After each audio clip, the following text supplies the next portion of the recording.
My mama raised me proper, but I hadn't thanked her for it.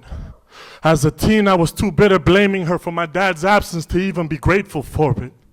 She went through health scare after health scare. I wasn't there for it.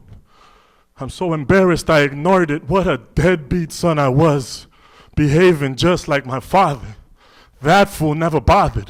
He just planted me and then left us to go be with his other family. He'd check in occasionally, mainly when his parents were in town, reminding him I existed.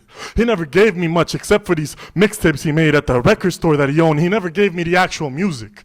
I wasn't worth the originals to him. One evening, about a week after my 7th birthday, he came to visit me at my mama's house while she was at her second job, because a single mother with a broken heart in a third world country still has a family to feed, and this coward wasn't man enough to tend to my needs. And on that evening, he took me to this apartment, opened up the door with a dark room. There was a mountain of used clothes on the floor, and he said to me, "Feliz cumpleaños. Take whatever you want." Happy birthday? There I stood. 7 years of innocence in my eyes, a lifetime of heartache in my soul, the pieces of my mother's heart broken from his indifference and my aloofness piled up on top of each other on the floor. The rest of that evening was a blur. It would be one of the last times that I would ever see him. Because even as a young child, my emotional intelligence was fully developed. I knew my worth. And I knew that my worth was worth much more than these sporadic moments of attention he reluctantly brought forth. So at the tender age of 7, I accepted that I no longer had a father. Buried the weight of anger and abandonment many brothers carry deep in our souls, and blamed it all on my mother. My poor, hard-working mother. As if the absence of one parent is to be blamed on the parent that actually stayed by your side. These words had to be written and spoken for every child out there confused in the wild, wondering why his daddy don't love him no more, or why he never did.